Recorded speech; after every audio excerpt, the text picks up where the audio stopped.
मैं ऐसा एज्यूम करके चल रहा हूँ कि आप क्लाउड किचन बिजनेस में आ रहे हो और केएफसी की तरह एक आउटलेट बनाना या ब्रांड बनाना चाह रहे हो, जिसमें आप फ्राइड चिकन से रिलेटेड आइटम रखना चाहते हो। फर्स्ट ऑफ ऑल, अगर आप मेनू की बात करते हो क्लाउड किचन बिजनेस की, मैं दोनों को अलग करके भी बता दूंगा आपको, लेकिन मैं फ्राइड चिकन क्लाउड किचन को पहले फोकस करता हूँ। अगर आप क्लाउड किचन बिजनेस में आ रहे हो, मेनू शुरुआत में बहुत बड़ा मत रखिए। मेन्यू का साइज छोटा रखिए, 10 to 15 आइटम्स। 10 हो तो बहुत बढ़िया, अगर बहुत ज्यादा जरूरी है तो आप 5 कॉम्बो बना सकते हैं। दूसरी चीज, अगर मतलब कॉम्बो, जितना ज्यादा अच्छा कॉम्बो आप बनाओगे वो आपके लिए बेहतर होगा। कॉम्बो हमेशा से अट्रैक्ट करता है हर किसी को, मतलब यंगस्टर हो, बच्चे हो, या उन लोगों को कॉम्बो, और आपका टारगेट कस्टमर जो होगा वही होंगे, बच्चे और यंगस्टर ही होंगे। तो आप ज्यादा अच्छा कॉम्बो बनाएं। उस कॉम्बो में आप और कोशिश कीजिए कि जितने ज्यादा कोल्ड ड्रिंक के, ठीक है, और अगर उसमें कैन आप जोड़ सकते हो, कोल्ड ड्रिंक के कैन जो आते हैं कैन वाले, उसको अगर आप लेते हो तो ज्यादा बेहतर होगा। और उसको बढ़िया, और उस मेनू में आप इस बात का ज्यादा ध्यान रखिए कि 10 to 15 आइटम जो मैं कह रहा हूँ ये फिक्स नहीं है। ऐसा नहीं है कि मतलब फिक्स रहेंगे। आप वीकली उसको रिव्यू करते जाओ। वीकली एक बार आप देखो कि कौन सा आइटम मेरा नहीं बिक रहा है या नहीं चल रहा है, जिसके कस्टमर कम आ रहे हैं। उस आइटम को एक बार कोशिश कीजिए, आप अगर क्लाउड किचन बिजनेस में है तो उसको ऊपर शिफ्ट कीजिए, उसको किसी कॉम्बो के साथ ट्राई कीजिए। फिर एक वीक देख लीजिए, अगर वो नहीं चलता है उसको तुरंत हटा दीजिए। दूसरी चीज, हर आइटम जो भी आपको रखना है उसको ऐसा रखना है कि जो कि विद इन 10 मिनट्स मेरा तैयार हो जाए। बहुत देर जो टाइम ले, उस तरह का कोई भी आइटम आपको मेन्यू में अपने लाने की जरूरत नहीं है।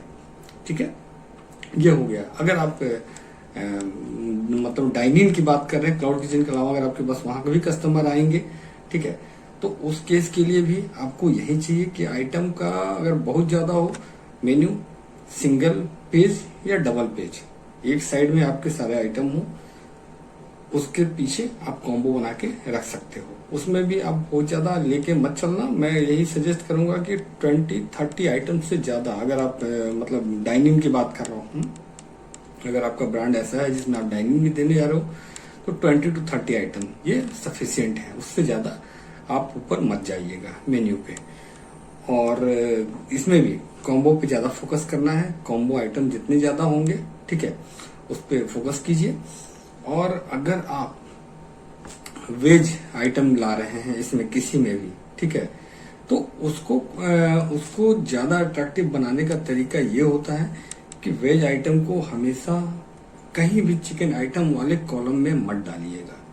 मतलब बहुत लोग करते हैं कि अगर मैं चिकन बर्गर है तो उसी के नीचे आपने वेज बर्गर डाल दिया, तो देखिए एक कस्टमर की साइकोलॉजी होती है, उसको लगता है कि भाई यहाँ पे, लेकिन आप उसको एक अलग ही बना दीजिए तो उसको लगता है कि अच्छा ये सेपरेट किचन होगा, उसके दिमाग में ये बात जाती है। तो इस चीज का ज्यादा ध्यान रखना है। उम्मीद है मैं आपके इस पहले सवाल का जवाब दे पाया। दूसरी बात, आपने कहा है प्राइस कैसे सेट करना है, तो मैं क्लाउड किचन को ही पहले फोकस कर रहा हूँ। देखिए, जो भी आप प्राइस हो, अगर मान लीजिए कि आपने अपने एक आइटम, किसी भी आइटम को पकड़ लेते हैं, उसकी कॉस्टिंग आपकी जो आ रही है वो 50 रुपीज अगर आ रही है कॉस्टिंग, मैं एक चिकन फ्राइज की बात करूँ, किसी भी चीज की आपकी जो प्राइसिंग आ रही है वो आ रही है 50 रुपीज। अगर आप क्लाउड किचन बिजनेस में आ रहे हो तो उसमें आप प्लस 28% आप जोड़ देना। 28% क्या होगा? 22% ये कमीशन जाता है स्विगी जोमेटो को, और 5 to 6% जो जीएसटी है वो जीएसटी होगा। तो 28% आप जोड़ लेंगे। उसके बाद आपको अगर ऑफर चलाना है तो उस प्राइस को जस्ट डबल कर दीजिए। अगर 50% ऑफ आप चलाना चाह रहे हैं तो सपोज कीजिए, मैंने बात शुरू की थी प्राइस पे 50 रुपीज का अगर कॉस्टिंग आपकी आ रही है, 50 रुपीज में आपने प्लस 14 और जोड़ दिया। 28% मैंने कहा था, 14 आपने और जोड़ दिया, वो हो गया 64। ठीक है, अगर आपको प्लेटफॉर्म पे स्विगी जोमेटो पे आना है तो अधिकतर वहां पे आपको डिस्काउंट चलाने ही पड़ते हैं, और जो डिस्काउंट होते हैं वो रेस्टोरेंट ही अपने पास से देते हैं। बहुत कम ऐसे मौके आते हैं जब ब्रांड पे की तरफ से, यानी कि जोमेटो और स्विगी की तरफ से भी कुछ आता है कि ठीक है 20% हम दे रहे हैं, 30% आप दे दीजिए, ऐसा करके। वो बहुत ज्यादा नहीं होता, कभी कभी होता है किसी मैच, जब अभी जैसे मैच का सीजन चल रहा है तो उस समय होता है, कभी कोई फेस्टिवल चल रहा है या कभी इस तरह का। तो आप अपना पहले ही खुद से कि मैं 50% अगर ऑफ मेरे को चलाना है, और ये रेगुलर बेसिस पे। देखिए प्राइस आपको एक बार सेट करना है और उस पे आपको इस बात का ध्यान रखना है कि मेरा प्राइस ये है, मैं आपको डिस्काउंट इस पे इतना दे रही हूँ या दे रहा हूँ।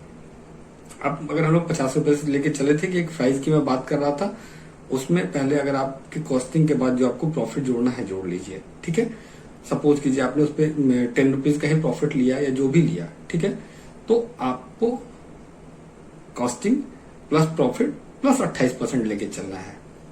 सपोज कीजिए 50 रुपीज आपकी कॉस्टिंग आ रही है, आपने उस पर 25 रुपीज अगर आपने वो रखा है, प्रॉफिट रखा है, प्लस आपको उस पर वो जोड़ लेना है 28% प्लस कर लेना है, और उसके बाद आपको उसको जस्ट डबल कर लेना है। सपोज अगर आपने 50% ऑफ चलाना है तो उसको जस्ट डबल कर लेना है। सपोज कीजिए कि अगर आपने 50 का आइटम था प्लस 25 उसमें वो जोड़ लिया आपने, 28% आपने उसका उन लोगों का कमीशन और वो जीएसटी जोड़ लिया, और प्लस आपने अपना प्रॉफिट जोड़ लिया, तो 75 प्लस 28% अप्रोक्स वो करीब करीब आ जाएगा 1421, करीब करीब आपको ये आना चाहिए 90 रुपीज के आसपास या ऊपर होगा, 92। उसके बाद जस्ट उसको डबल कर लीजिए, मीन्स कि 180 या 185 जो भी जा रहा है, फिर आप 50 वो उसमें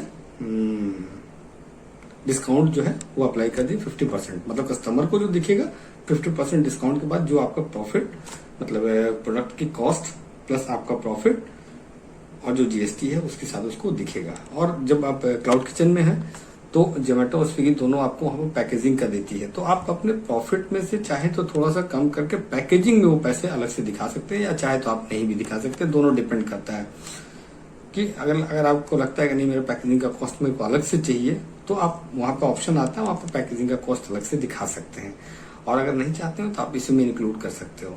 अगर इंक्लूड करते हो तो मेरे हिसाब से ज्यादा बेहतर होता है, इसलिए कि कस्टमर को लगता है कि मैं उसका भी पैसा अलग से, कस्टमर 2-2 रुपए 3-3 रुपए 4 रुपए 5 रुपए भी कैलकुलेट करते हैं। अगर आप जब फाइनल बिल अमाउंट आता है तो 90% कस्टमर ये देखते हैं कि अच्छा ये तो मेरे से एडिशनल पैकेजिंग चार्ज भी चार्ज कर रहे हैं, ठीक है। अब उसके बाद अगर हम लोग चलते हैं नेक्स्ट, अगर आप इसको उसमें ले जाना चाह रहे हो मतलब डाइनिंग के लिए, तो डाइनिंग वाले में भी आप यही स्ट्रेटेजी इस्तेमाल करना आपको हमेशा सही रहेगा। मतलब उसके डिस्काउंट कस्टमर को ऑफर दिखना चाहिए। कस्टमर क्यों आता है? आपके पास ऑफर देख के, और नो डाउट खाने की क्वालिटी तो है ही, तो आप सेम चीज वहां भी अप्लाई करना जो भी है। उसके बाद आप उसमें एक चीज सिर्फ ये कर सकते हो कि जो डाइनिंग वाले कस्टमर है उनको आप 28% जो आपका होता है उस 28% को एडजस्ट कर सकते हो। जीएसटी मतलब उसमें आप 22% तो हटा ही सकते हो, क्योंकि वहां पे आपको कमीशन नहीं देना है, तो वो थोड़ा सा कस्टमर के लिए ज्यादा अट्रैक्टिव होगा। डाइनिंग में आपको थोड़ा सा अगर उनको प्राइस कम करके दे रहे हो, वहां पे आपका 22% ये चीज कम हो जाती है। तो उम्मीद है मैं आपके सारे सवालों का जवाब दे पाया हूँ, और आपको मैं फिर से आगे आपके बिजनेस के लिए बेस्ट ऑफ लक कहता हूँ। Thank you, thank you, thank you.